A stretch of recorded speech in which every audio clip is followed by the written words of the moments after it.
1992년, 그러니까 지금부터 22년 전에 공개됐던 보디가드란 영화의 주제가였는데요. 자, 이 막 들으면 영화 속 모습처럼 뭔가 말쑥하게 차려입은 경호원들이 목숨을 걸고 대통령과 자신의 그 고객을 보호하는 것 연상되실 거죠. 과연 늘 그런 걸까요? 이번 순서 확인하시고 얘기 나누겠습니다.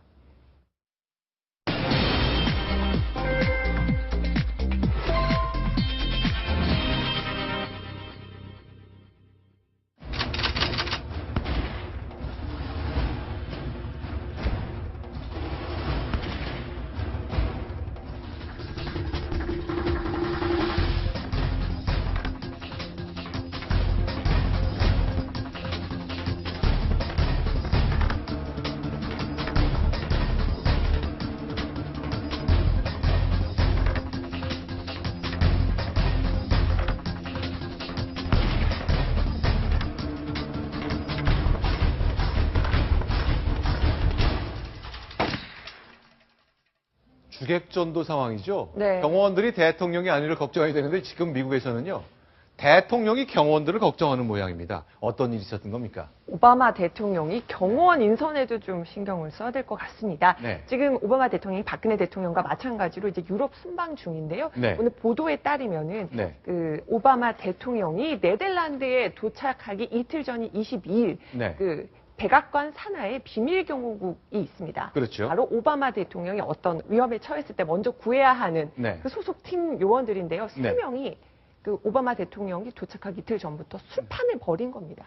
자, 우리 대통령이 이틀 후 오니까 자, 근심 걱정은 그때부터 하고 일단 우리 좀 먹고 마셔보자 이런 생각이었나요? 그래서 그 다음날 23일에는 네. 그 소속 요원 중 한 명이 네. 호텔 바닥 복도에서 네. 술이 취해서 인사불성이 된 채 발견이 됐다고 합니다. 자, 그러면 이제 네덜란드 헤이그에서 열리는 해관보 정상회의에 주도자로서 오바마 대통령이 오는데 선발대로 갔던 분들이 술을 실컷 드셨군요. 그래서 정신을 못 차려서 결국은 네. 대기발령 상태고 돌아오게 되고 그 네. 중에 3명 중에 1명은 네. 간부급도 있었다고 합니다. 이렇게 네. 그러니까 오바마 대통령이 오는데도 이 네. 경호 요원들이 전혀 이제 긴장하지 않고 있었기 네. 때문에 지금 많은 미국 언론의 비판을 받고 있습니다. 미국 정부 그리고 백악관도 공직기강이라는 면에서 뭐 불안한 상황이 계속되는 것 같은데 그런데 제가 네. 기억하기에도 네. 백악관 대통령 경호팀의 이런 문제가 처음이 아니잖아요. 네, 2012년 남미의 콜롬비아에서 아주 불미스러운 일이 한번 있었습니다. 네. 비밀 경호국 요원들이 네. 오바마 대통령이 도착하기 전에 네. 집단으로 성매매를 한 사실이 밝혀져서 상당히 콜롬비아에 출장 가서 성매매를 네. 했다는 얘기죠. 그렇죠. 그러니까 그 네. 뭐 긴장 탓이었는지 모르겠는데 여튼 네. 그런 그 긴장을 한다고 성매매를 한다는 건 맞는 말은 아닌 것 여튼 같고요. 그런 아주 박태원 심각한 문제. 네, 아유. 긴장한 탓인지 약간 좀 네. 말을 실수하신 네, 다시 사과드리겠습니다. 긴장한 탓은 아니고요. 여튼 그 기강이 상당히 문란해지면서 네. 그런 이제 사고를 내고 말았습니다. 그거로 인해서 마크 설리번 당시 경호실장이 문책을 당해서 옷을 벗는 그런 심각한 사태가 있었습니다. 그럼에도 불구하고 2년이 채 안 된 상황에 또 이런 사고를 낸 거 보니까 지금 비밀 경호국 상당히 심각한 네. 업무 기강 문제에 지금 휩싸여 있는 것 같습니다. 미국 영화 보면 대통령이 목숨을 아니 그러니까 전 세계 어느 정치 지도자를 떠나서 가장 적약의 1차 대상이 되는 사람은 미국 대통령이잖아요. 네.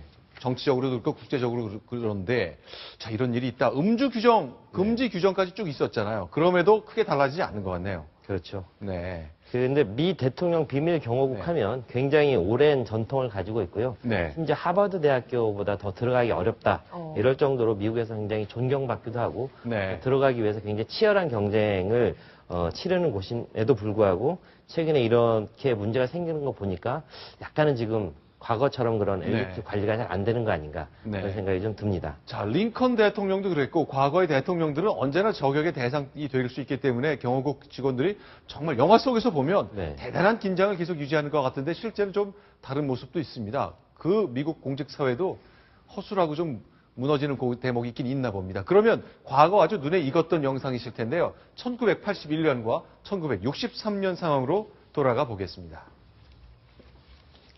네. 텍사스주의 달라스죠. 네.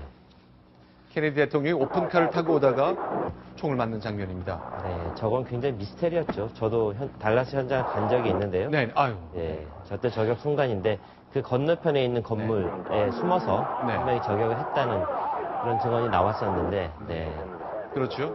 분홍색 옷을 입은 제클린 케네디. 네, 그래서 저 이후로 이제 대통령의 네. 동선이 알려진 네. 것은 절대적인 금기 시대이고요. 저렇게 네. 오픈카를 타는 것, 네. 뚜껑이 없는 네. 공개된 차를 타는 건 굉장히 금기시되고 있죠. 자, 이번엔 1981년 로널드 레이건 대통령입니다. 네. 워싱턴 시내죠.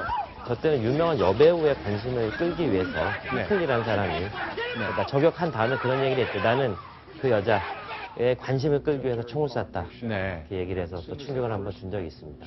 네. 총을 맞은 뒤 수술하러 가는 자리에서 로널드 레이건 대통령이 네. 농담을 많이 했었죠. 엄지손가락을 들어 올리면서 나는 괜찮다 이런 얘기를 해서 네. 내가 몸을 좀 더 숙였으면 안 맞았을 텐데. 네. 내지는 집도 의사한테 당신은 민주당원이냐 공화당원이냐 물었다면서요. 네, 그러니까 생사를 오가는 상황에도 그런 유머를 잃지 않았던 네. 그런 모습 보였는데 상당히 아찔한 순간이었죠. 대통령 저격이라는 게 있어서는 안 되는 일이고. 네. 네. 자, 오바마 대통령이 박근혜 대통령과 비슷한 일정으로 네덜란드에서 순방 활동을 계속하고 있는데 경호원 밑둥부터 기강이 흔들렸던 모습까지 확인했습니다. 이런 일이 다 있군요.